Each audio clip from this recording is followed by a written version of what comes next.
It's the Harper College Library here to talk about plagiarism. You've probably heard people say, don't plagiarize, but you might still have questions. What is plagiarism? What happens if you do plagiarize? And how can you get help if you have questions about plagiarism? Let's start by talking about what plagiarism is. Most simply, plagiarism is presenting someone else's work as your own. That work might be written or spoken words, but it can also be images, music, and ideas. Taking all or even a small part of someone else's work without giving proper credit is plagiarism. Plagiarism can have some serious consequences outside Harper, such as lawsuits, damage to your credibility, and even losing your job. But in this video, we're going to focus on plagiarism in school. At Harper and many other colleges, plagiarism is considered a form of academic dishonesty, and penalties can be severe. Harper students who plagiarize can be punished in a variety of ways, including getting an F on the assignment or even the whole course.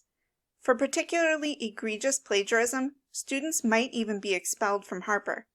It's your responsibility as a student to understand plagiarism and how to avoid it. You should review Harper's Student Handbook for more on the policies about academic honesty and student misconduct.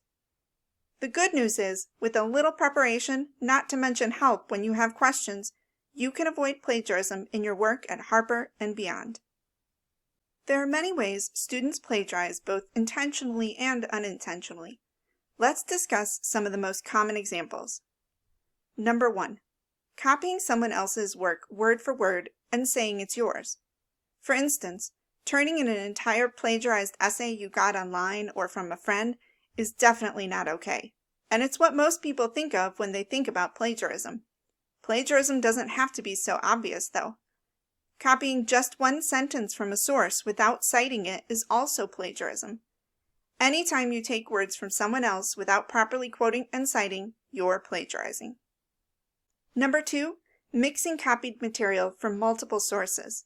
This involves mashing up uncited sentences or paragraphs from multiple places and calling it your own work. Using sources for evidence is an important skill, but you need to use and cite those sources appropriately. Sometimes it can be difficult for students to understand the difference between proper and improper use of sources, but saying, "I don't know how," is not an excuse.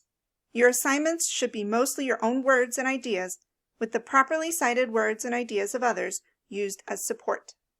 Number 3, restating someone else's words, but keeping the meaning the same. Remember, plagiarism applies to ideas, not just specific wording. It's okay to paraphrase, which means to restate the work in your own words. However, you still need to cite the original author's idea. Number 4, being careless with your citations. Citing is the way you show when you use the words and ideas from others in your work. How exactly you cite depends on the type of work you're producing, the discipline, your professor's requirements, and other factors, but it's critical you understand what kind of citing is required and that you do it consistently. Many students find citing confusing. There can be a lot of rules to follow, and stopping to document sources often feels like a burdensome extra step. Small, genuine mistakes aren't usually considered plagiarism, but being careless with citations can lead you to make bigger mistakes. Generally, the more attention you give to citing your sources, the less likely you'll be to plagiarize by accident. Don't forget, plagiarism doesn't happen only in essays. It can happen in speeches, in discussion board posts, on tests, even in artwork.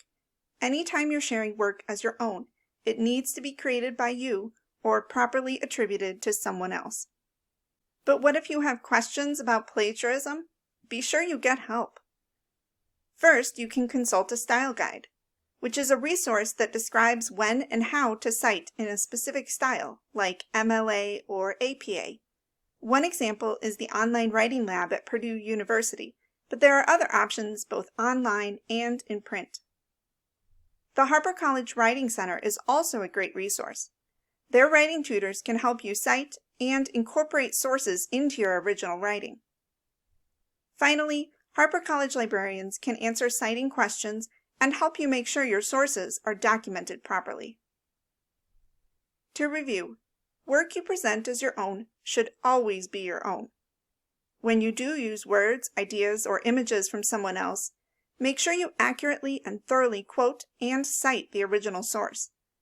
Finally, when you're not sure, ask for help. We hope this information helps you avoid plagiarism and the serious consequences that come from it.